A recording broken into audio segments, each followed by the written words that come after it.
Hey guys, welcome to the Raj Kaul podcast again. I've got a very special guest today. Probably, I'm ever so grateful for him to come on here actually, because I've been listening to his music for a long time as well. So, an absolute pleasure. Amo, introduce yourself. Well, yeah, my name's Amo. My production name's Kaos Productions, and yeah, I've been doing music, like you mentioned, for a very long time.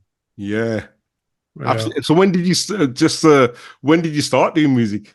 Just a bit of you background. talking about start on an instrument? I started at 8 years old, Yeah, uh, and I started playing a tabla, and that was for my dad because my dad's Kirtani. He nice. Kirtan, Dharma Geet mainly, and stuff like that. He's been in the Dharmic scene like for years. Wow. So when I'm talking, I'm going to give the game away, but I am old. Probably 1980, around about there, 80, 81. Wow. That's when I started, in the early 80s, I started on the tabla. And my chacha, he's a tabla player. Wow. And he used to play for DCS in their heyday, when 1, 2, 3 go and all that Yeah, came yeah, out. yeah, yeah, yeah. And so my chacha was playing for DCS. So he kind of showed me how to put your hands on the tabla and where your finger placement goes and everything. And I got the first gather from him, which was very basic gather. And then from there on, it was all about, for me personally, it was all about watch other people and then try and make it work for yourself, kind of thing. Nice. I So really, sorry, after you finish, after you, yeah, sorry. no, no, go on, carry on, So carry before on. we go, I just want to know a bit about where you're from, and so we touched on it a bit. So which area you're from, and just a bit Yeah, about your upbringing, really. me, born and bred in Derby. Um, Cha cha, Derby lad. yeah, yeah, Derby had moved to Leicester about 10 years ago, but in between we emigrated to Canada for a few years as well. Oh, really? Wow. Yeah, so I did some music out there, which kind of turned out to be quite popular in the end. We'll touch on that afterwards. So what was that like in Canada? Canada in Darcy, we left. We had a cassette shop. When music was on cassette, Yeah, yeah. we had a cassette shop in the from about 89 to 93 in Derby, on like Derby's version of Soho Road. So it was really packed out, busy, opening shops everywhere. And the shop was called Hair Music Centre, and we used to be one of the leading shops in Derby and ticket Wh- agents, that kind of thing. Why does that ring a bell to me? Hey, music shop. Yeah, you've It probably really seen rings it a on the bell. posters, the gig posters, the ticket Yeah, agent. You probably. probably, Yeah, it really yeah, rings a bell. yeah, unless you've been Derby and been to the shop, you've probably seen it there because that's Yeah. we used to be one of the main agents for all the gigs. I've been to Derby a few times, but not to the main Asian high street sort of thing. Uh, Yeah, yeah, well, Doug, yeah, I've got relatives and stuff there, so yeah, yeah. So yeah, Derby boys, man, Derby born and bred. Myself, True School as well. He's from Derby. yeah, I know. Gulvinder Joel, Gurpage Brad, these guys all Derby hits. Wow, JK, of course. Not forgetting AJD. There's quite a lot of music yeah, people in Derby. it's pretty cool to be fair. Like, it's nice. It's nice to have because you got almost got these pockets, haven't you, of Yeah, musicians. You used to have like used to be Birmingham, Wolverhampton, yeah, yeah, and then yeah, it moved to Derby, then up yeah, north, and yeah, yeah. it's spread out quite a bit now. Yeah, well, he got a lot. Probably one of the skilled people everywhere in music, man. Yeah. Where you're based is just literally chance, man. Some people landed in Gravesend and stayed there. I think that's where the first Punjabis Yeah. came to Gravesend. Yeah. Slough, Busy, Wolverhampton, up about there. But for us, it's always been the East Midlands. So Derby, now Leicester. So we're East Siders, man. You based in Leicester now, are you? Yeah, based in Leicester now. Acha, Yeah. acha. Yeah, I was there in Leicester probably about maybe a few months ago on Okay. Eva FM. Yeah, I've been there as well. Yeah, with Cams. Cams, yeah. Yeah, he's And a Neil good now lad. coming up. Good Yeah, lad. I've got a few interviews with him. I've just been there a couple of weeks ago myself, actually. Yeah, nice. Yeah, Right. actually, yeah. Actually, I think I seen you on his post. Yeah. Yeah, on Cam's post. Yeah, yeah. Okay, so you started off here, and then you moved to Canada, then you come back. So Yeah. what was kind of the experience kind of like in terms of like lifestyle? Oh, it's very difficult. I think, yeah, the point I raised was we had the shop. It was extremely busy. Like you would expect on Soho and that kind of vibe. And from then we emigrated to Canada, and Canada was completely different. It was like you just everything's gone quiet all of a sudden. There was no interaction as much with upbringing. Like in a small town, if you walk up the high street, you're going to see your mates. You're going to see a few guys drive Mm. past. You're going to see whatever. Even this is going before cell phones, before people had Yeah. means to WhatsApp each Was this in other. the 80s and the 90s? This we was late 80s to early 90s. So like when we first got the shop, for New Zealand, people used to use our shop as a meeting place, really. Yeah. And we went from Rorogmilla, which was what it was, and '94 we chipped to Canada, and Canada was extremely opposite. It was like everybody's all work, work, work, priorities of work. Mm. And I remember there was a running joke people here used to make to say, "Oh, Canada, if you're going to go visit someone, appointment will only bring you, so you can't just turn up to someone's house like people used to do here." Yeah, those are the days, weren't they? I know. As it happens, we kind of turned into the same ourselves here now. We're like, Yeah, yeah, yeah. you can't just turn up on an house now. But No, no. back then, UK used to be just giving each other a knock, and it wasn't a problem. But yeah, it was very extreme. It was very difficult, and plus we were on the East Coast, so we were near Toronto, Mississauga, those ends. Hmm. The weather there, it changes rapidly from So, oh, sorry, after you, sorry. cold. Yeah, so because of that, when it's extreme cold, we're talking about minus 20 degrees, man. Yeah, I've seen it, man. Then you're just like hibernating, literally. You're staying indoors, and it's just your immediate family that you contact with, or come down and go home and stay home. And that was hard for us to get used to, man. Wow. So, Yeah. so how long were you in Canada for? 4 years, did you say? No, about 2 years. 2 years. About, That's, yeah, yeah. But wow. I did discover something while I was there. There was an underground remix scene there that we never heard of in the That UK. was my next question. I was going to ask you about the music scene, which is what I Yeah, wanted they to. basically they had to tape after tape in their stores.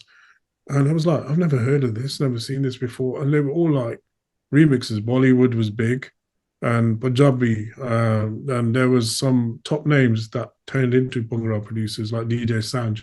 He Hmm. he was doing that scene then when I moved over there. So that's the first I heard of him. Then there was this guy, DJ Sunshine, and he had this album called Jamkila's Revenge. It was just Jamkila remixes. The whole album was. And I'm looking at that thinking, damn, they've got a scene within a scene we never knew existed in the UK. I Uh, never knew that as well. yeah, so it was quite pleasant, shocking, and amazing at the same time. And then it just got my brain ticking because the point that I haven't made yet is I wasn't really allowed to do Bhangra music because my dad was in the Dharmic scene. In them days, you were very strictly one or the Yeah. other. You were polarized. You had to be, if you're in Dharmic, you can't go off and produce like even the Dharmic music. It wasn't beats. It wasn't like bass lines and hard beats because they'd be like you'd get in trouble. You would get in trouble. People like in the general music, you know what I mean? Yeah. And now I know Dharmic It's music, changed now, isn't it? Yeah. It's, but it was all about melody then. So I was making albums with my dad, which were Dharmic, which was all melody based. And that scene I discovered in Canada. I spoke to my dad and he goes, look, you can do a remix because he knew a guy who had a store, one of the main stores, Digital Video in Toronto. Right? So he was going to release it as the record label. And my dad was like, yeah, you can put it out, but don't put your real names on it. Like, just make a name up. So that was my first taste of releasing a non-religious product. was there a lot of stigma attached around it at that time? Because your dad was. I mean, look, coming from, I was 10 years old when Operation Blue Star happened in 1984. Yeah. And that was a whole change. Everything changed when 84 happened. Golden Temple got invaded. Everybody went really strictly religious at that time. I do remember as a kid, we were going to the early demonstrations in London, mass demonstrations, and we were like, everybody was like, oh, because what happened was such shock. Yeah. I think everybody came back to the religion then, and then it got very sort of because before that, I do remember the Bhangra bands, they used to go to the Gurdwara and do, at the weddings, they used to do Sera Sikya. So they used to sing it inside the Gurdwara on the Gurdwara stage, and Hmm. that was normalized. But then after 84, that got banned because obviously it was just one of these cultural things rather than religious things. We've got Yeah. the Aggi Yandis, and there was a lot of whole host of changes that came about because everybody was more in tune with their religious identity, Mm. and that's what it was for us. It was like I said, if you're involved in that world, you weren't really given a license to do both. It Mhm. was one or the other. So you said you started learning the tabla at 8, and was it your chacha, you said, Yeah, yeah, yeah, who, yeah. who gave you the initial, The initial sort of schooling, just the yeah. bare basics, how to put your hand, get the basic care and everything. Yeah. And But I'm rubbish at dal. I've just yeah, been trying to get my dal. Like I practice dal now. I'm yeah, practicing Gerwa and Teen Dal. yeah, No, actually, Teen Dal I'm practicing with. You know yeah, when you do it with your hands. Have you ever seen that? yeah, Like yeah, one, yeah, two, yeah, three, four, 1, 2, 3, 4, one, yeah. two, three for Kali, and so Yeah. because I'm trying to get that grasp a bit better because I come from mainly a singing background. It's part of singing as well. It Uh, is, yeah. um, So that's probably my weakness is dal. yeah, So I'm trying yeah, to do a bit more practice on it to do my yeah. hands. It should Yeah. be. It's a lot of. I realized this as a producer when I got into production. I realized how the relationship between both interacts. Yeah. If I'm a Vajra player, I still got to know Dal. If Yeah. I'm a Pula player, I got to know Dolgi player, I got to know Dol player, I got to know. It doesn't matter who you are. Yeah. What you play mandolin, you got to know Absolutely. everything Yeah. rhythmic. And I think because I started on tabla, which is seemed to be one of the harder instruments to learn, I think it gives you a sort of little heads up into the rest of the family of instruments, especially percussion instruments. Tabla for me is the hardest. Then dolgi dol and that it comes a bit easier. Hmm. But Vajra was a bit of a transition. That wasn't easy. I mean, that's a whole different ball game, isn't it? With Absolutely. Yeah. notes and Yeah. everything. So Yeah. let's go back to tabla. So you were learning from you were taught by your teacher. How did you teach yourself from there? Because you mentioned Garva and Yeah, it was dad used to sit down at home in the living room, and me and my older brother as well. Then we used to get double out, and we used to play the basic Cadbury ball alongside him. And then we were in the Gondwana a lot as kids. So we used to watch other people, other professionals playing.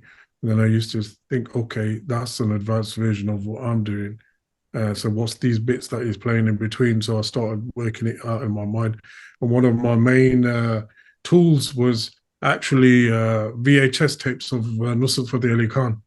So we used to, oh, the video recorder used to put a 3 hour tape of Gawaliya in, and you know how they're so tight with the rhythm. Um, that double R, that was almost hypnotic to me. I used to just move like this as a kid on the sofa, just sort of sway to the beat. And I did find that I didn't know at the time what I was doing, but I was absorbing Lair Gotti in my brain. It was like getting to me. It's like, and then a bit later, I started trying to play along to Gwalia because Gwalia long, so it gives you a good practice session. mm-hmm. So and yeah, so they were that was Mm. my method. I was like we had no internet. We had in the absence of a formal training, I started working things out from there. And, Mm. and going then dad started taking me to the Godbrother and then started playing on stage, basically in at the deep end. And just took it on from there at that point. Just That's thought, fascinating, Gamal, especially when you said about the listen to Nusrat Fateh Ali Khan, because like when like as an amateur you listen to him, you don't notice these things, but as you start learning more music, you start realizing, man, they're going on off here, yeah, this that, coming, landing here, coming up, and you're thinking, you realize how complex they play, don't you? I yeah, of mean, course. yeah, it's pretty fascinating that you were just listening to that and you were just taking it in, like sort of soaking it Yeah, in. yeah. Yeah. Vibing, you're vibing to the rhythm basically. And that's the root of everything in music for me. It all branched off that. And it was that the way the guy played, that I was saying, the way he was playing with Nusrat Fateh Ali Khan, it was so upbeat, you know what I mean? And it was energetic. Yeah. And that was obviously, as kids, you want to play like sort of banging stuff, you know what I mean? It's like, for me, it was like, just, oh yeah, man, just give it some. I just used to play as hard as you could, like, and then you Yeah. start building your Yeah. arm muscles up and things like that. And just work it out from there. And then I started inventing roles, you know, Dore, Yeah. on stage, like with my dad, because I was like bored of the same ones. So I didn't have any tuition to learn new ones. So I was just piecing bits together and just like trying to land on the spot, and used to get some wrong, some right. But that was me like trying to work out, okay, what if I added this role with that role, or half of this and a quarter of that and a quarter of the other one? What will it sound like? And I just sort of pieced it all together That's from there. fascinating, Emma. Honestly, that's like It is quite a different way of doing things, to no, but be it's really fascinating that how your brain was. And how old were you? You put about this This time? was when we are, yeah, going on 10, 11, 12, into the teens. And I started Wow, playing probably about, no, in the Gold Valley, probably about 10. And then from then, wow, about 10 years. And then those 10 years, obviously, but dad was quite popular in the scene. And we used to go international as well.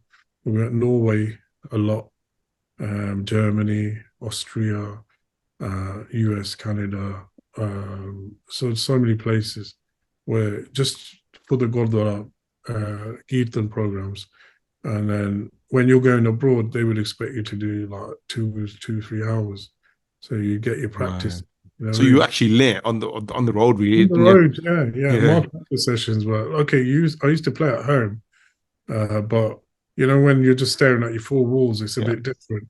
yeah, Um, when you're on stage, you've got more going on around you. I think yeah. I found that was a lot easier, and that was my practicing on stage really.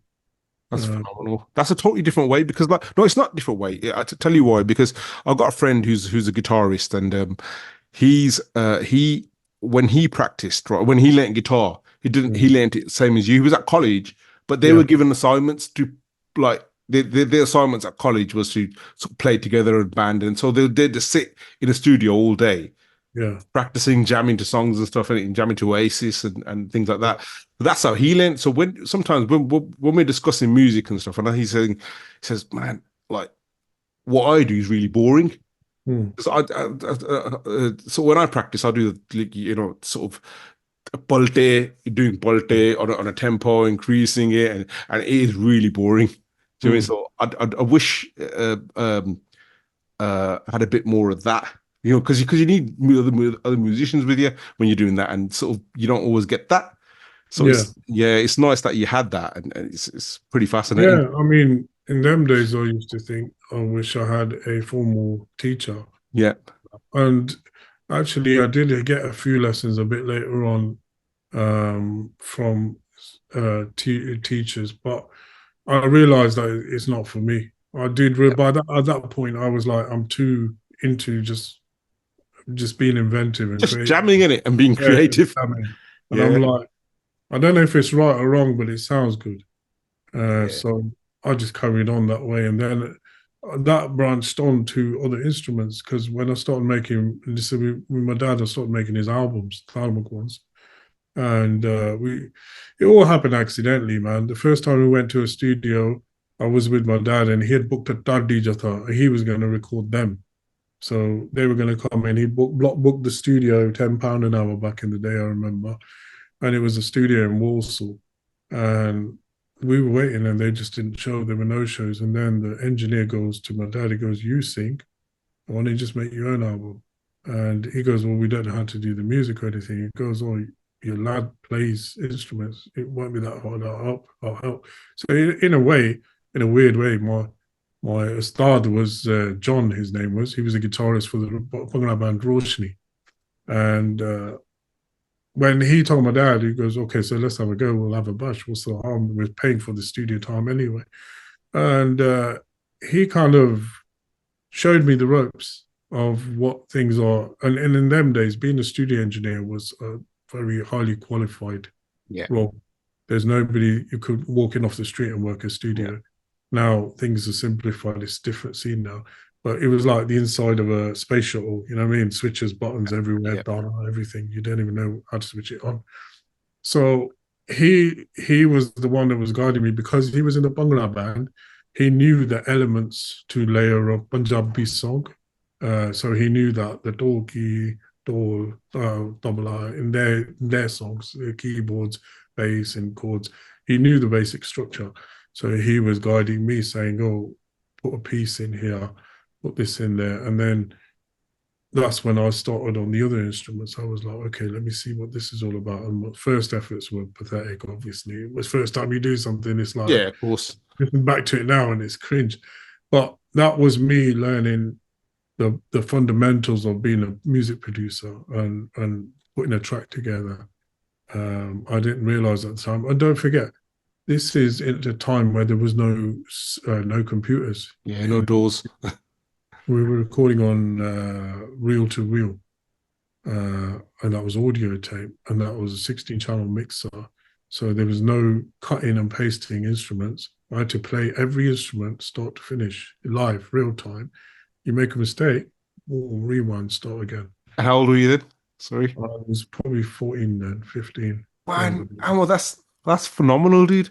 I didn't know it was. I was just carrying on like, oh, I can't. Honestly, no, that's so like phenomenal because at 14, Yeah, that's yeah. like to me, you're a musical genius. I'll never But you use might that. not say that, but to me, Yeah, like yeah. 14-year-old doing that, Yeah, that's and sooner or later it started gelling, and I was like listening to myself, and okay, I can add hi hats. Because initially I was doing everything in free of tempo control, so there was no click. We were just playing it live and then playing yeah, over it live and playing it live. So everything, the tempo was not fixed. Like people are so used to BPMs, or what BPMs that what yeah, people yeah, was all live, like literally a band playing, but one by one by one. I was building all the instruments myself, and then I was playing, worked out bass notes, basic ones, and chords and everything. And then we started tying it into the click after that. It was for me, it was just a step after step after step, and the dynamic stuff, the sound was improving. I wasn't worried about sound quality or engineering. I didn't know the first thing about it. That's what he was there for. But my learning curve was, oh, how do I put this with that? And don't forget, we were limited as well. We only had 16 channels, and we're recording on audio tape. So once your channels are full, yeah, you've got no more room left. You have to start grouping things and bouncing them together. There's a thing where you group them to free those channels up, yeah. but then you have to pre-mix them because you can't do anything with that afterwards. Mm-hmm. So I get my head around what this is all about and how it works. And that was all before we went to Canada. So I think I managed to get, we used to go to school, man, come back from school, jump in the car, go straight to Warsaw, do a few hours in the studio. It was an everyday thing your dad used to take you for this album done. Well, when he had an album to make, yeah, we had to go every day for about 3-4 weeks at a time, and weekends, and plus those studios were booked by Bhangra bands as well. So I used to see the bands coming out when we were going in, and I used to think, oh, I wish I could make what they're making in it. But it was like just in a way, our worlds were colliding. We were crossing paths. I used to see Upnasigi people. I used to see Machangi and all them lot, and then my dad became friends with Galit Manik from when he came from India to do the community center shows, very small shows, no arenas or nothing. My dad, he started, Manik used to come to our house for one particular reason. And as Amritari, there's no sharab or meat in our Mm-hmm. house. He used to obviously drink, everybody knows, the whole world knows. But when he'd done his show, he knew I had enough. He always used to tell his promoter, take me to Balwant's house, my dad's house, because he knew that you can just chill there. It's not like some people used to offer him money, say, come to our house, come to our house. Yeah. Basically, they wanted him to sing all night kind of thing. And he got, they just forged a relationship and they became friends. And then dad started featuring him on his dynamic stuff. Mm-hmm. So between their shows, he used to take him and 3 or 4 musicians that he brought with him to do the music, and he did albums with them as well. So Kuldeep Malik actually featured on my dad's Dharmic albums. But we were kids, man. I didn't really know the importance of this guy. I was like, this is a singer from India.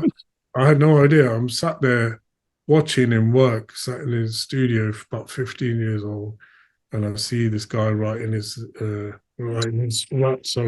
thingy out, songs out, and making his compositions. And that's Kuldeep Malik, man. And now look at it now, and I think, God, man, Oh my if gosh. only One of if Punjab's only best ever singers. what you're witnessing, if only you had an idea of what level we're looking at. But still, in hindsight, that I was there. You know what I mean? I've seen that process. I've seen him on the mic. I've seen him record Dharmic songs, and I've been there. So I've got that really as one of my early memories in music. Even though I wasn't partaking in it, they were doing everything. I was witness to that, and I do think you absorb that energy. You absorb that energy, and it starts making you think, "Yo, we could do better. I can do better myself." So yeah, I started working things out, and things started improving from there. And again, that was all the way up until early '90s, all the way up until early '90s, and then we went to Canada, and then that remix scene I mentioned. So Dad gave us permission, and he decided to look in it. So the first thing I knew exactly what I wanted to do. I did a remix album called A Case of Bass. And basically, it had some Hindi, some Punjabi remixes on, but there was a Manik song, Jat Hai Jandole De. Mm-hmm. And I had already had it in my head, I want to do that song. And basically, my idea of remixing wasn't really remixing, it was producing brand new music Mm-hmm. and layering the old song on top. So I was not realizing it at the time, I was actually producing a whole new soundscape for an old song and just dropping in the vocals. And we did that. That came out and it had a huge response. And then the guy did a little video, said, "Does he hold now in it?" And then when I saw Chimkila's Revenge, I was like, I had that light bulb moment. I was like, I got to do the Marnik version to this. Because obviously we already had a connection, personal connection with Khalid Marnik. So I made this album called Mighty Marnik. And that was all That rings a Khalid bell, that Marnik. album's. Yeah, it was all Khalid Marnik remixes. And I gave it a twist. Now, okay, we're still not having computers in our production at this point in time. This is 1994. So remixing a Punjabi folk song, which is being played out of layer, was one of the hardest things you could do because the tempo kept changing, altering. Because don't forget, so when the piece comes there, ging, bang, bang, bang, and then the verse comes and they're slowing the tempo down a bit, and then they're building it up and then they're slowing it down. Now we had to time electronic beats over the top of this, and this is without any sort of computer help whatsoever. Mm-hmm. So you really needed to have like a scientific brain to work this out, decode it, deconstruct it in your head. My method was to do the remixes. I was building the song on a keyboard, on the keyboard sequencer, onboard sequencer, 16-track sequencer. There was a keyboard called the Core X3. That was my first ever proper keyboard. And I made the whole song from memory onto there with my pieces, left enough gaps for the vocals, just memorizing where each verse is and how much I need to do. And then I would take that music only off the keyboard, put it onto a multi-track, and we were using multi-track with the metal tapes because we were hiring and we didn't have budgets, man. We was like cheap and cheerful. So we were using cassette. And I'd put all that music I made there, and then I would add Marnik to it, and then I would play my dolgi and my tabla and whatever on top. And again, timing that was one of the worst things to do. That's why there wasn't many people doing it, because it's not child's play. Like we can do it now, a lot easier. But when I made that one, I think Mighty Marnik it just blew up in North America. And again, I'm sat out there thinking nobody in the UK has heard this. But it did blow up to a level where the guy that released it, he was over the moon. He literally set his record label up from that release because they were selling tens of thousands of units. He told me himself. I'm sure I bought that, you know. Yeah, a lot of people did. A lot of people did. I just I put a remember that video album, on Mighty my. Manic. I just put a video on my Instagram where Jazzy B's talking about it because he came to my studio and he's talking about that cassette, Mighty Manic. And I told him, I had a chat with Jazzy and I showed him another cassette, which was Khalid Manic Live, a live show. And I took a lot of the stuff on Mighty Manic I took from a absolutely live show of Khalid Manic. So I wasn't just remixing album tracks. I added, and I don't know, but I don't think this has been done ever again. I remixed Khalid Malik's stage show songs. Yeah. So I took what he sang on stage in Canada and I added my music on top of that music. So that was completely raw and untimed and, you know, just the rawest mind That you're was going to hear. pioneering. I think now the only Yeah. person who's done that recently, but obviously you got Doors and stuff now, is Frenzy with the Surjit Bindarakia's live set. Have you heard it? Or No, I've not heard it. it's that song Mundiri Nishani Rakhi Saab ke. Yeah, He, yeah, yeah. he's taken that live version of Yeah, that yeah, and remixed it. So yeah. So but again, you've got Doors now. So we were doing this in 94 without computers. exactly, There wasn't yeah. even a computer to do this with. Exactly. So It's crazy. it's quite ridiculous the levels I had to go to. I had to write out the tempo of the song from the start of the song to the finish. And then I had to go take by take by take and make notes of where the changes in tempo are and by how much.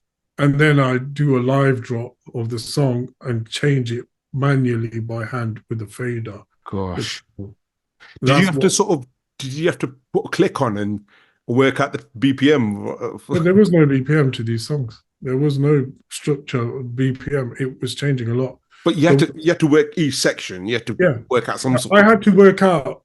It could be in the middle of a verse. It could be halfway through a piece. But as the tempo would slide one way and the other way, I had to compensate, and I had to do that live. So I had to write it down pen to paper. This changes, this changes, this changes. There's a good 20, 25 changes in the song of tempo because they're playing live and they're not tied to a click. So they're doing what they want to do. And I had to bring that into my structure. And to do that, I had to keep it was gosh, just man. it was That's crazy. but the thing is, you don't know any other way. That's all I Mm. knew. I was like, if it's gonna get done, it's gonna get done like this. And like I said, it was unheard of to do live remixing back then because of the absence of computers. And I do think if you took computers away now, there wouldn't be hardly any music left because we rely so much on That's the that's technology. amazing. I'm going to use that clip for social media. That's amazing. Yeah. But I mean, that's kind of factual, isn't it? Yeah, of I course it mean, is. Yeah, from that's where we were to where we are, if you take them out, if everybody would be lost, or we ain't got no yeah. samples, we got no I internet. think you'll probably have maybe a hand, maybe five producers in the Bangla industry who could do it, and they're Yeah, old school. yeah, yeah, that's I'm right. on about like Cam Frantic and Yeah. Suki. That's It's probably it's it. not. I'm not. Look, I'm not advocating that. Oh, we're better because we did this. We're better. I'm not saying that. All I'm saying is it was a hustle making Yeah, music, and it wasn't everybody's thing. Nobody could just jump on and do it. You would have to have. And I want to connect the dots here for you. What I did with that tempo goes back to what I was doing with Fatih Ali Khan and getting that rhythm in my brain. Now, if that rhythm wasn't there, I wouldn't have been able to do the yeah, remixes and work out the tempo slides and switches and changes. It's the grounding that you get from playing an instrument that enables you to go and say, right, okay. And then again, it also, there was stuff on that tape. There was a live share on there that's never been recorded, not in the way he sang it. And then I had played chords, so I had to work out chord changes and stuff. Um, but that tape, it was a bit defining for me because one, I really wanted to be the first one to do a Malik remix album, and I think I was. I don't think there was one before that. There was plenty afterwards, and two, I learned a lot about not, this was not done music. So I could use hip hop stuff. I could Hmm. use it. I recorded samples of the TV, man, of cartoons and stuff. Because we didn't have, well, forget internet, we didn't have internet. We didn't even have records. We didn't have anything. So I had to borrow CDs of people, look through the hip hop CDs and say, oh, there's a little thing there. I could use this. I could use it. There's no way of removing vocals or anything. You have to listen to the whole thing A to Z and look for parts and then take them out and use them in your music. That's the grounding that has carried me forward into, when you discover computers and MIDI and what that can do, it just becomes, oh, this is How did Charles. you just out of curiosity, just me? I'm not a producer, but I just do a bit of production on the door. Yeah. How did you like sort of? You never had a computer then. How, hip hop samples and stuff. How did you transpose them at like the I right key used, and stuff? okay, when we hired our equipment, I hired a Kurzweil K2000 sampler. It was a sampler keyboard Okay, and it got you. had onboard memory on there. So I would load the song into the clip into the keyboard, and then I'd use the keys to up down transpose it and use that onboard and then record it back out there into what I wanted it to be. Sorry, just for Again, the listeners, just to explain what I'm just going to explain what transpose because not everyone will know that term. So, yeah, so basically, transpose is changing a pitch from. So, say you got pitch C, you wanted to move it to a D, and yeah, so that's right. I'm always in it. So, more or yeah, less in the summary, in a basic way. So yeah. that's what transpose is, guys. So if you listening and you're wondering what that is, Yeah, so each sample one by one had to be done manually and then taken back off the sampler to free up the memory and then stored on a cassette to say, right, I need this in that song. You had to literally have a map in your head on what song is and get those samples ready pre-hand. And it was, because like to be I, fair, like I don't think I could do it now. What we did back in yeah, the, because like you turn your computer on, you got Logic on or Cubase, and you look at it, the keys there, tempo's there. yeah, It even works out. Even if the tempo changes, it'll work out the tempo's yeah. changed. Yeah, you can do anything you want now. If the keys change, or work out the keys change, or and you can change the whole thing. It's just oh, There's gosh, no screen. What I'm talking about, there was no screen to look at. You're doing it by ear. You're just pressing play and you're hearing your music, and you're like, okay, this needs that, this needs that. So you're visualizing your music before it became door related, before it was all digitized. So I had to do the opposite transition, as in get used to squiggly lines on screens and stuff.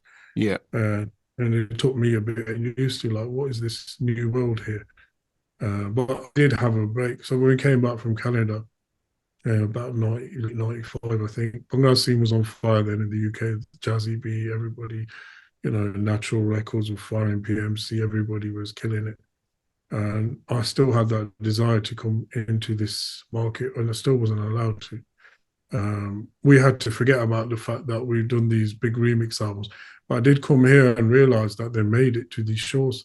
So basically, people had brought them over and duplicated copies of it, and it was selling on Southall Broadway and Soho Road. And people started working it out because we used to. I weren't putting my name on them, but I was shouting out my mates, my friends from Derby. So people were like, "Oh yeah, we know, somebody here has done this."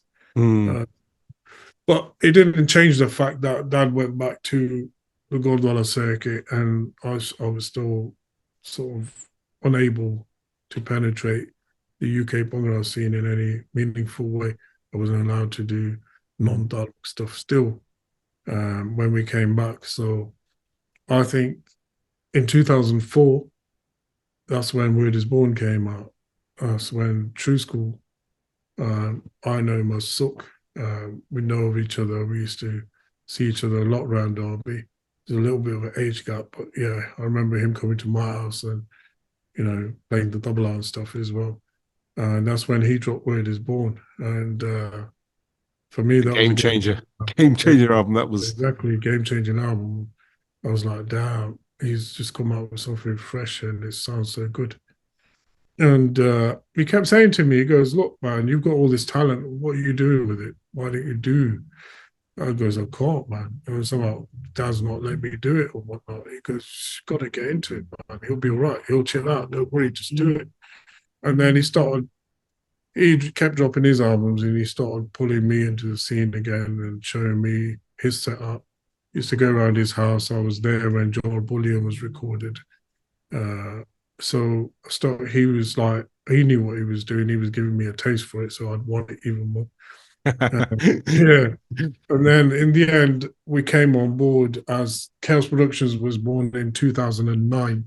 And In the House, the remix album, that was the first thing that we did. We co-produced with me, my brother then, because my younger brother, he was too young in Canada to be involved. But he was about 10, I think, when I was doing the Mighty Monica stuff.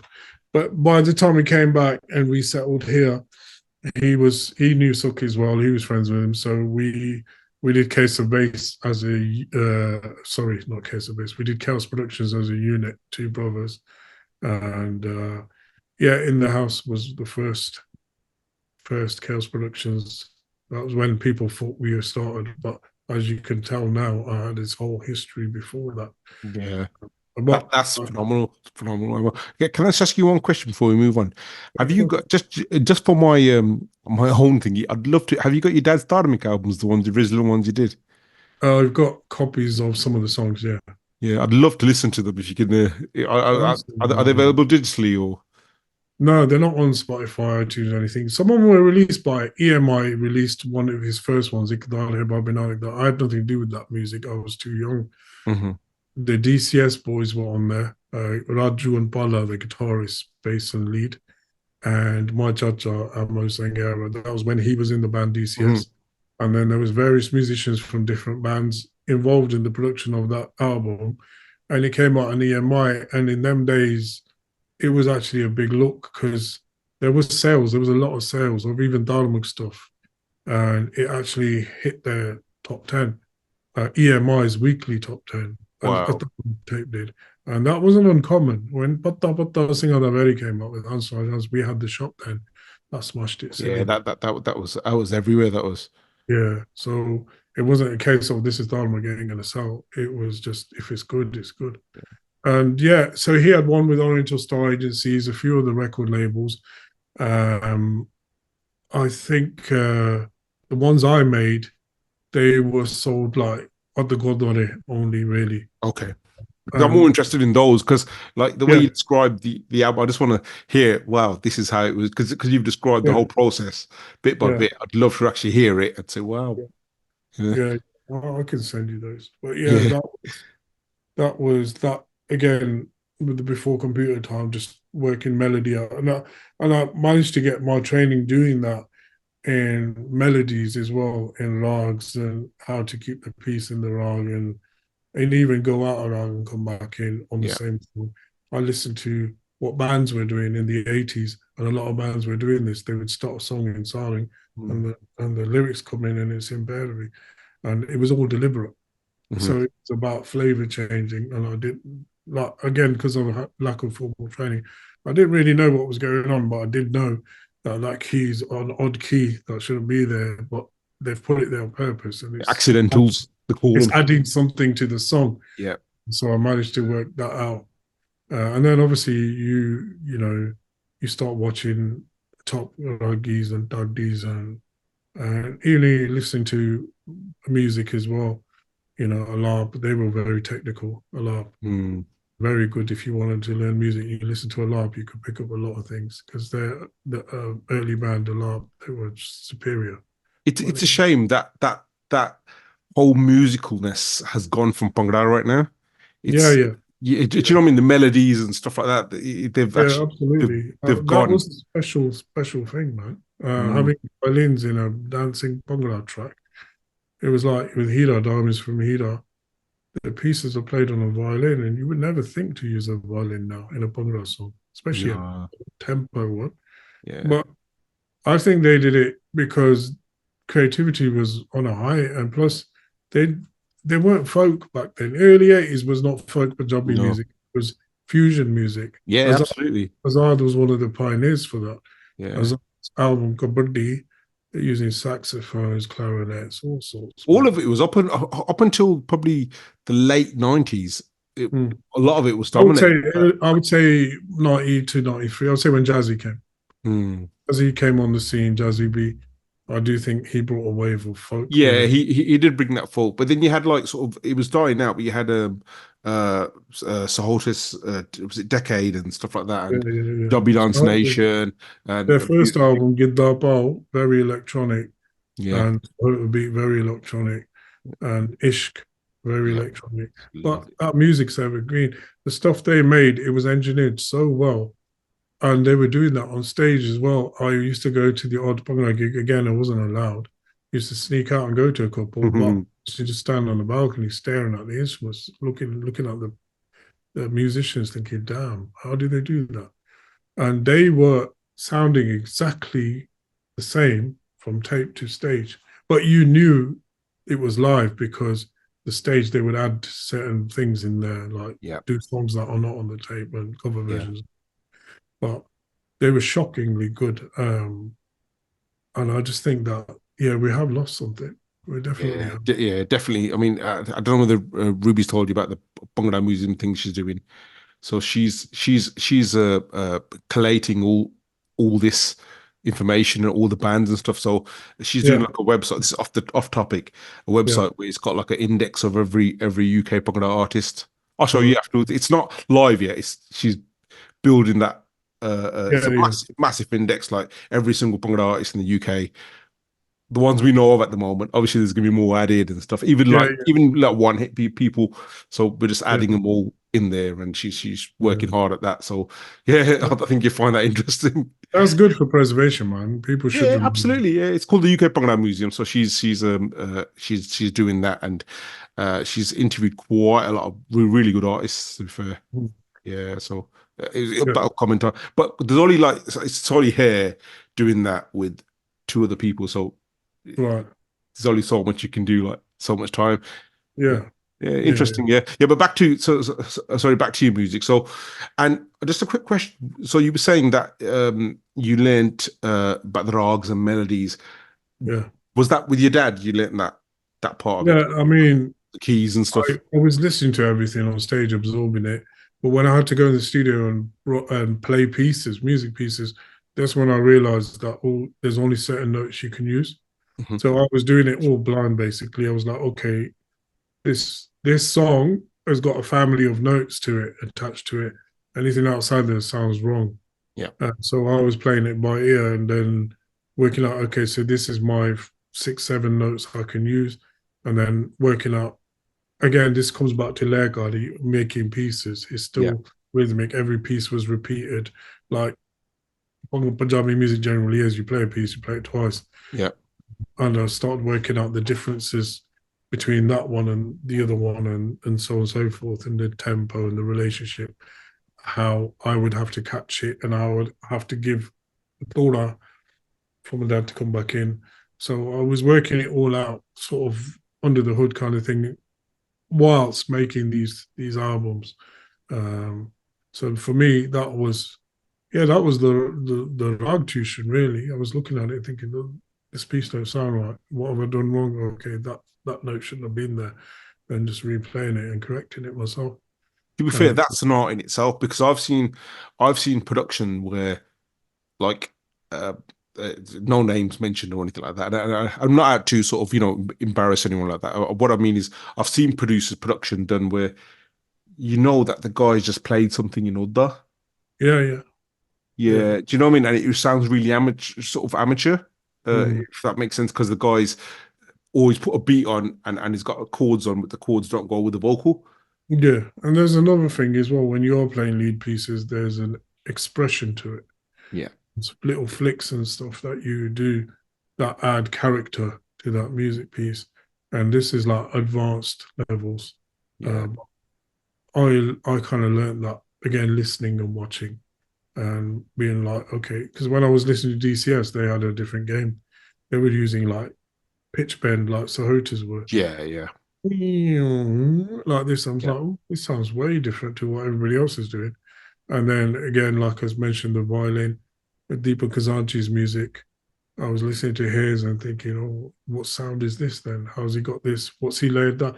Then you start listening to the layers. Okay, there's that, but that's not on its own. It's played with that.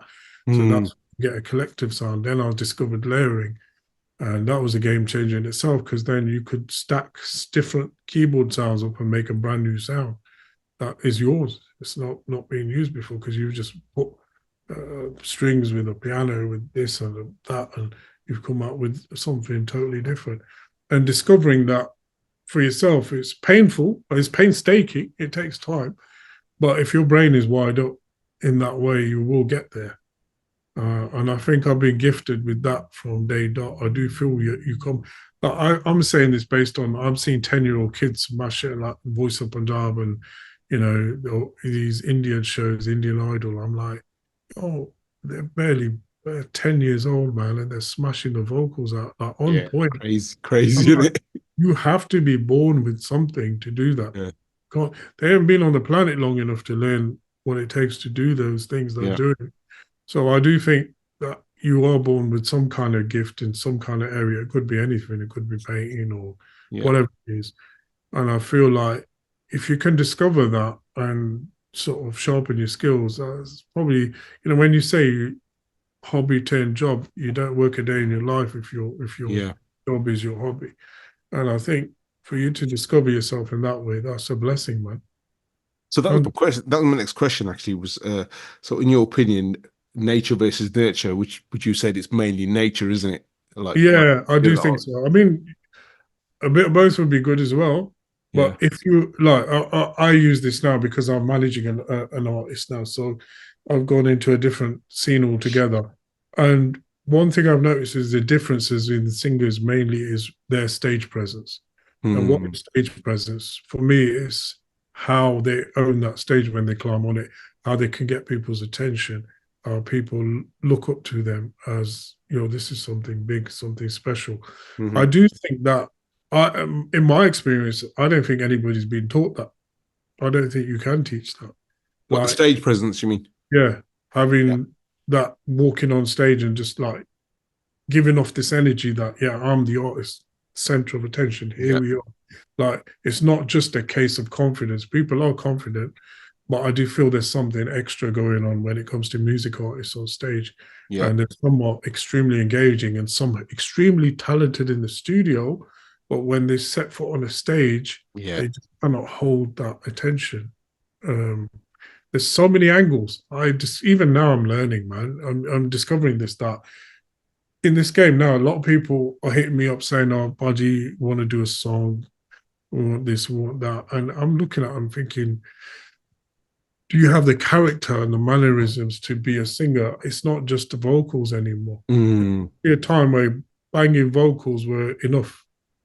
There was a time in the Punjabi scene because it's become a visual game and because the world is very clued on now, social media.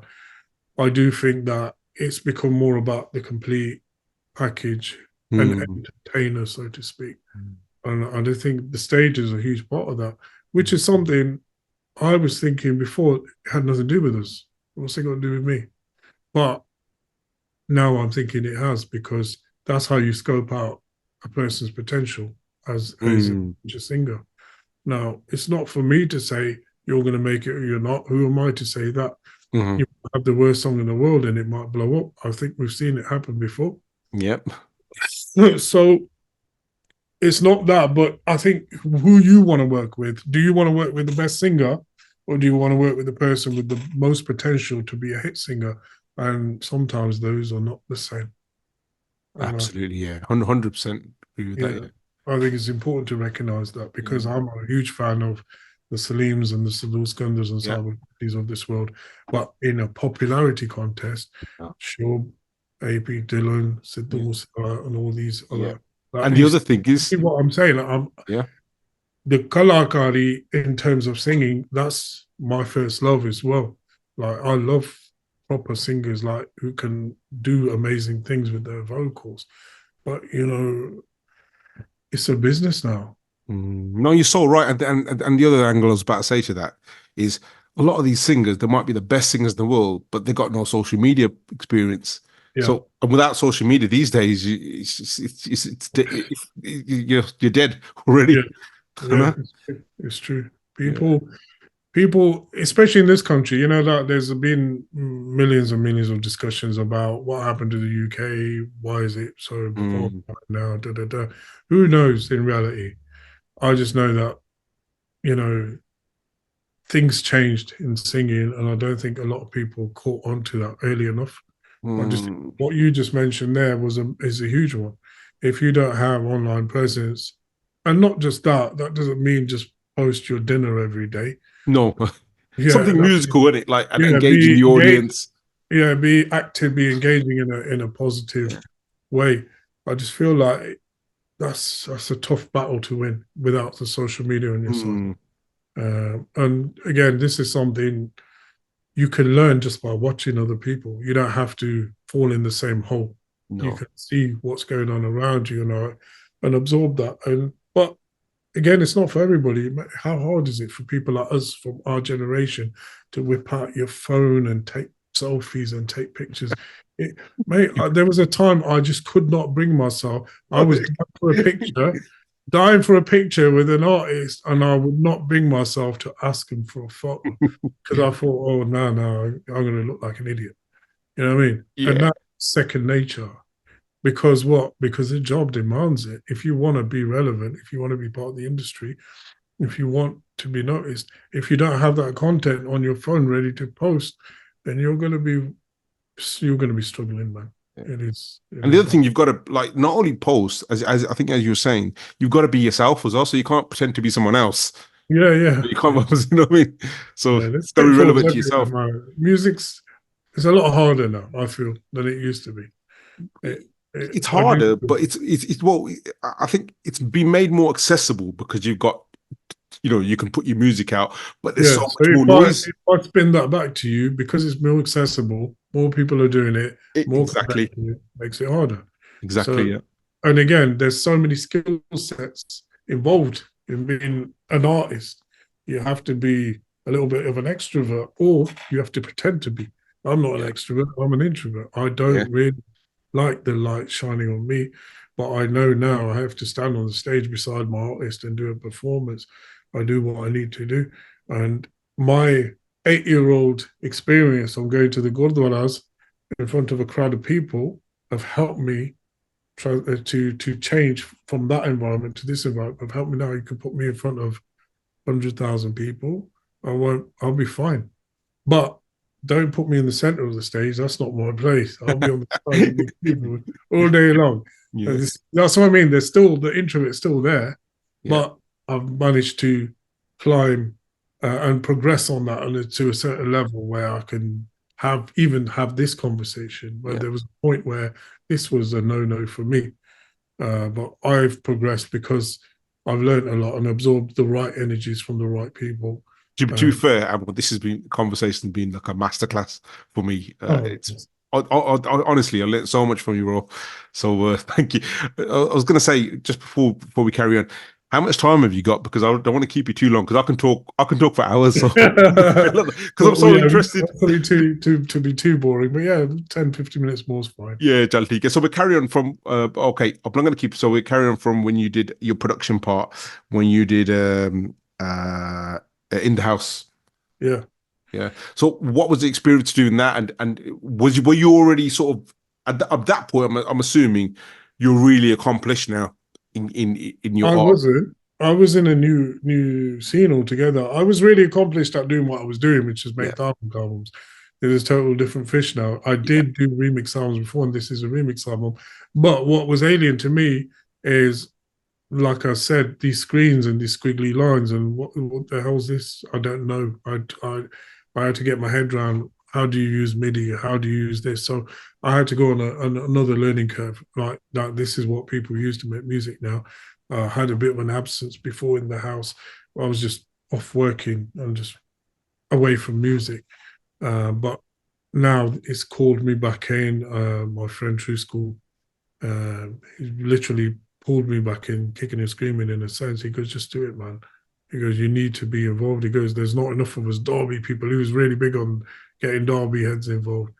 And so in the house was basically a throwback on those remixes we were doing in Canada to say, yo, let's start off with remixes. Let's see how we can approach this. And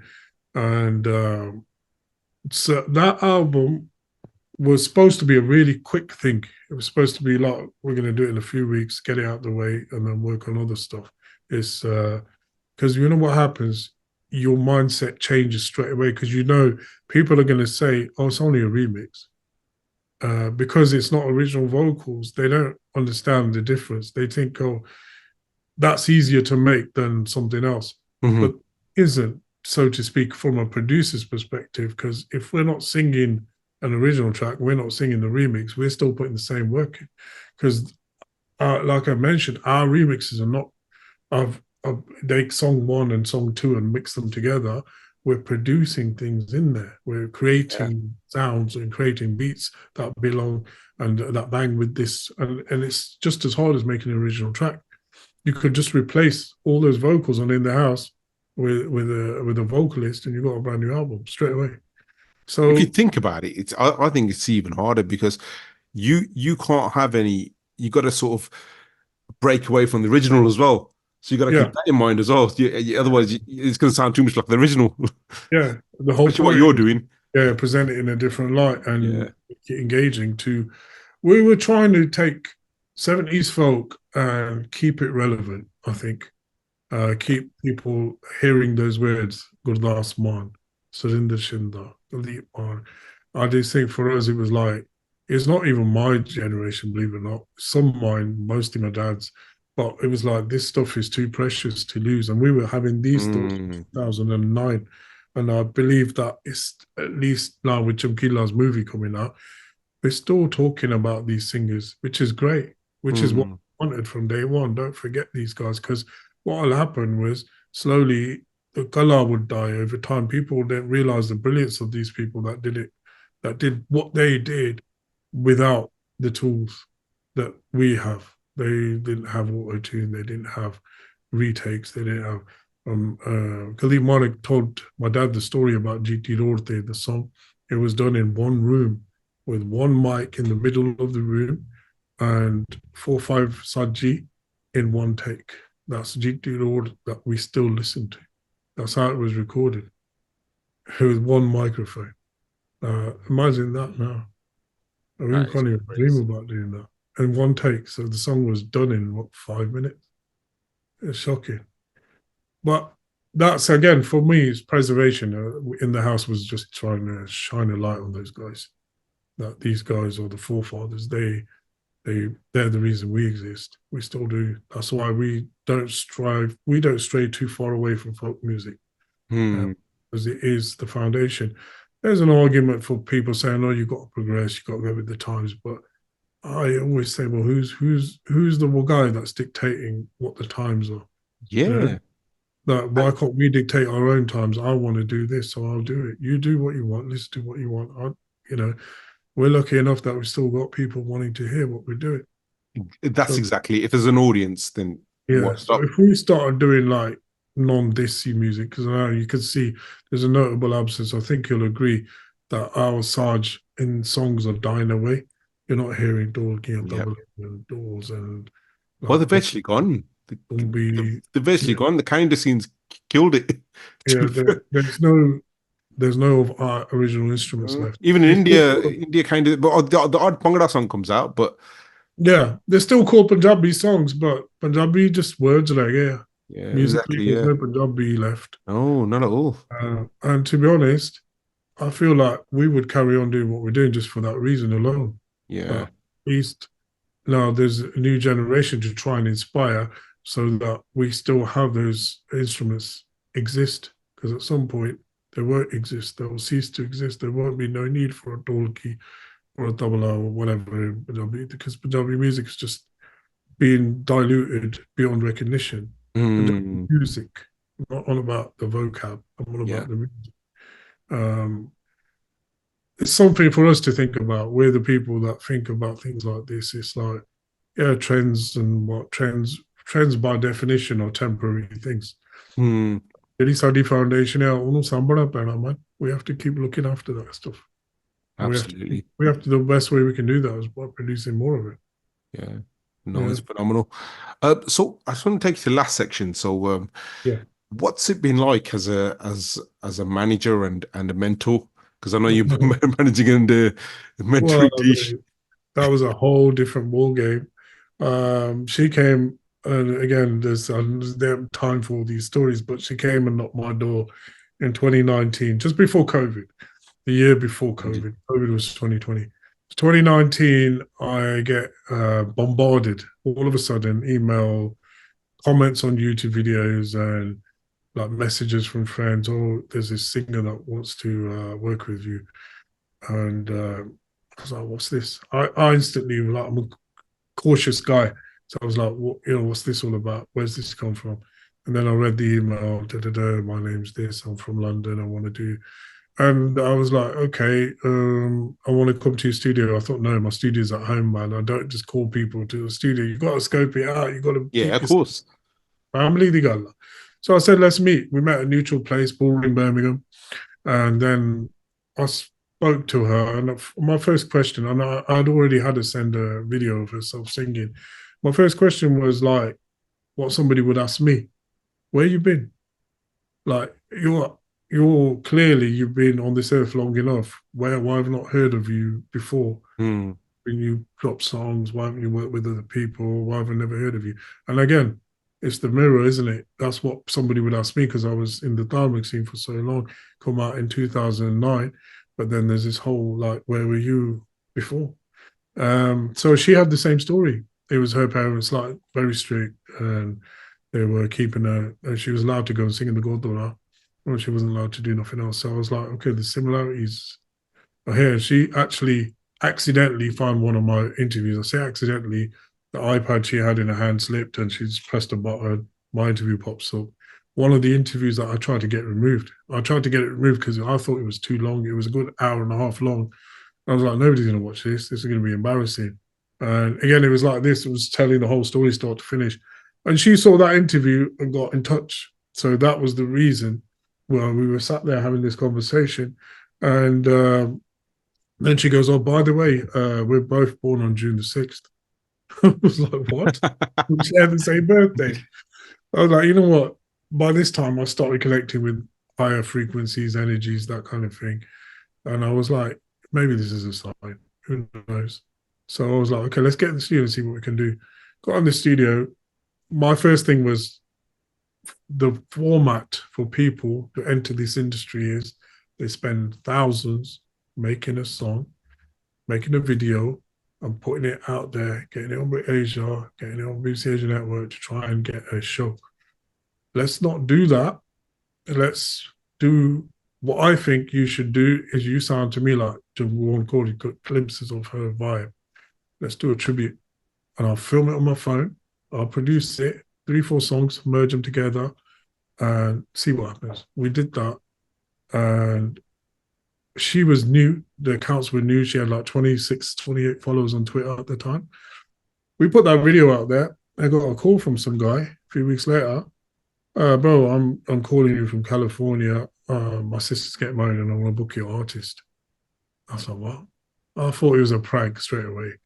And he was like, yeah. And by the way, we are close family friends, Jazzy B. So he's going to be there too. Um, I was like, okay, I entertained it. And it took a few weeks to and fro and to and fro and to and fro. All of a sudden, the tickets land in my inbox. And I was just like, had a shock of my life. I goes, this is real.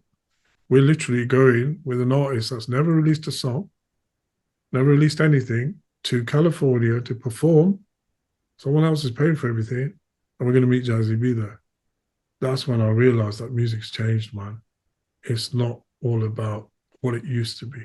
You can use your shop window, which is your social media, in a Mm. positive way. A lot of people use it negatively, but you can use it for the greater good. That tribute took us to California. And then when we came back, and before, we were doing some free shows up and down the country, Miller performances and things. And I was building her catalogue of stage songs, so cover versions mostly. And I was producing them all. And I ended up with a library of about 40 songs. So if you think about it, that's good 4 albums worth of material Yeah, definitely. just for stage. And we built it up, and then lo and behold, COVID came, shut us all down. Everybody banned, finished. And that year of COVID, 2020, we were selected for BBC Asian Network Future Sounds 2020. Deesh Sandhu, one to look out for. They were endorsing her. We couldn't do nothing with it because COVID was here. By the time the events opened up, we were like, are we going to get our shows back? Is this going to be back to business? What's going to happen? Is there going to be weddings as big as? We had no idea. But as soon as it opened up, bam, we were back on the scene. What I was doing is taking the footage of our singers, putting it back out there online. People were responding, booking. And it blew up to a point where we just couldn't keep up, and we couldn't have time to go in the studio and make original songs. During COVID, we made a lot of ideas. There's 15, 20 songs sat there with ideas and vibes, because I didn't want it to be a typical, oh, Jenny Joel or Miss Pooja or Yeah. Corby. No, forget all that. That's not you. You be you. You're a girl from South or West London. Represent yourself. Talk about your experience, your life. Let's be an artist for a change rather than what, because like lyrics were a problem. Like the lyric writers from India, they're writing girl tracks, and it's like, the same. My banda's got a Ford tractor and it's funny, and I'm gonna stop him shooting man up in Zavelli, and I stay up all night worrying about him. Those subjects weren't working because Deesh is not that kind of singer. So it was like, how are you gonna deal with this one? So I just gave her a notebook and a pen one day, write a song. And I made a few beats, started vibing with them. She wrote a song, managed to write one, put it together, whatever level it was. But that was another hurdle, another obstacle conquered. We had some things like this along the way, little things, little challenges would come. How are we going to deal with this? How are we going to deal with it? She was pushing her energy to me. Her energy was very positive. Like, it's going to happen. It's just, we're going to have to make it happen. You got to get on board with this. You don't understand. I'm here to pull you out of your cave as well. And this is how I was absorbing her energy. She was absorbing my energy.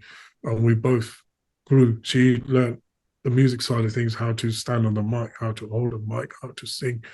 And not technically, but I know pitch. So, and I was learning how to get out there, make phone calls, talk to people, and to come out of your introvert levels and start dealing with people. So we've come to a stage now where she's just done a duet with Jazzy B.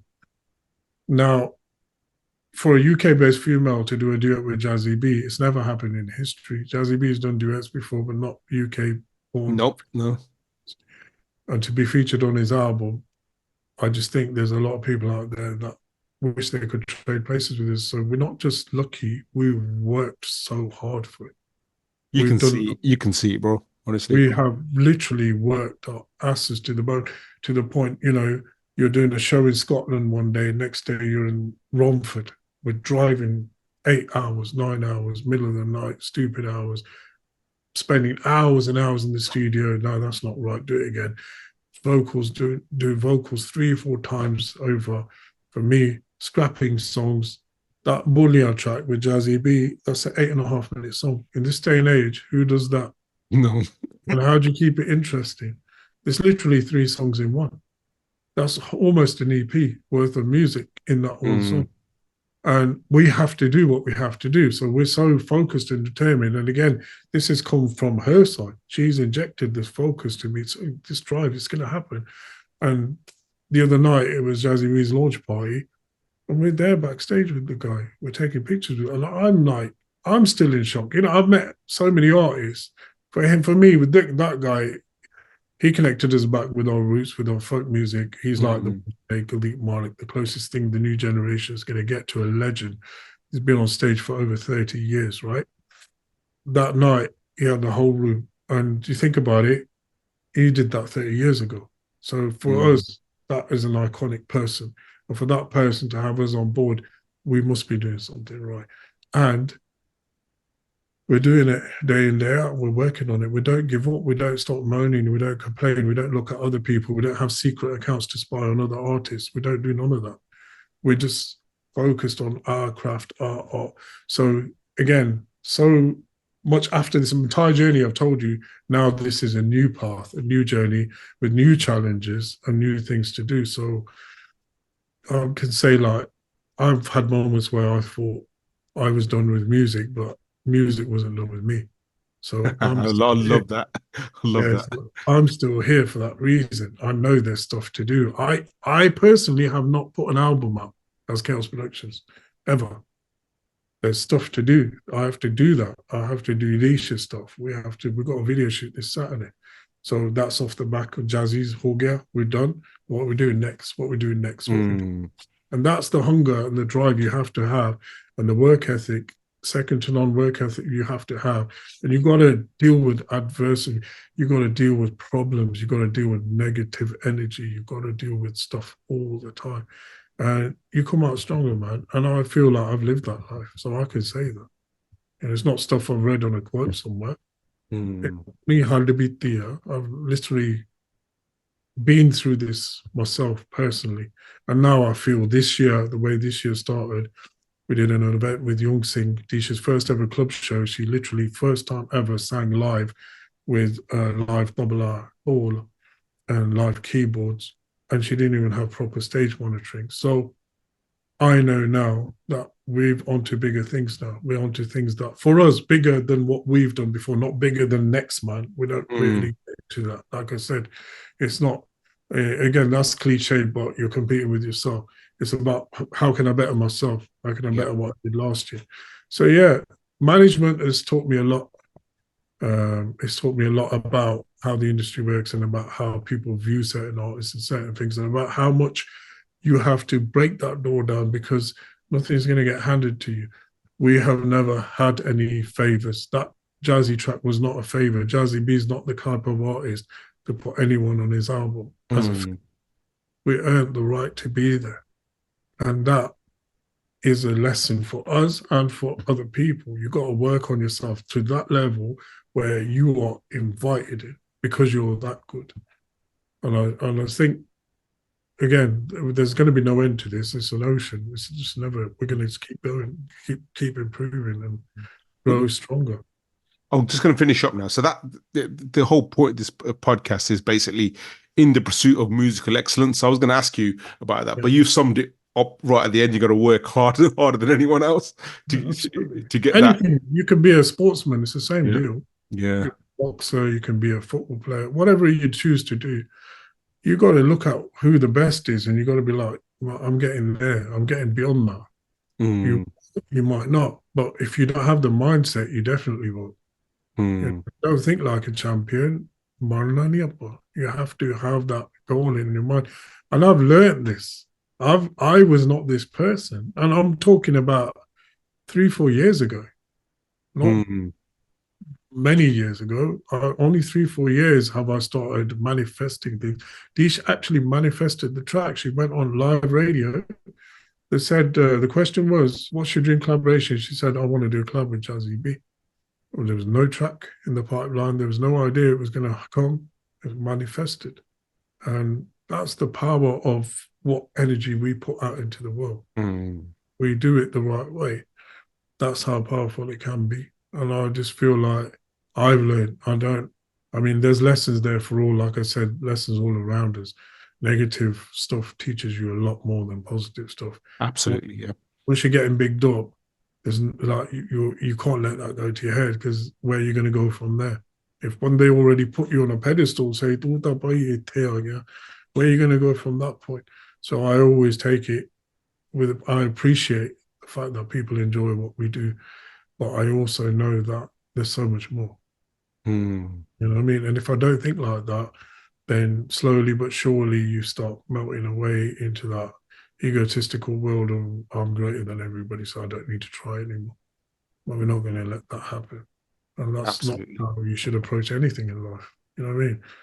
It's like there's a lot of things in music that are just the general applications of how you should be as a human being anyway, and how you should strive to be the best at whatever it is you do.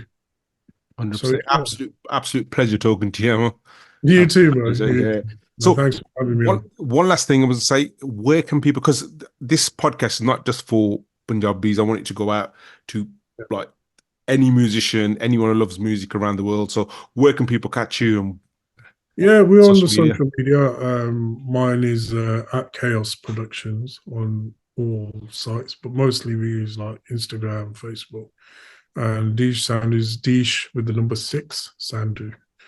So Deesh 6 Sandhu and myself, Kaos Productions. And yeah, I mean, hoping for bigger and better things for everybody in the industry. Let's grow together. Absolutely. So, guys, Yeah. if you can give us a like, give us a follow, leave us a review as well if you like this session, and make sure you follow Amo Chaos Productions on social media as well. And until next time, we'll catch up soon.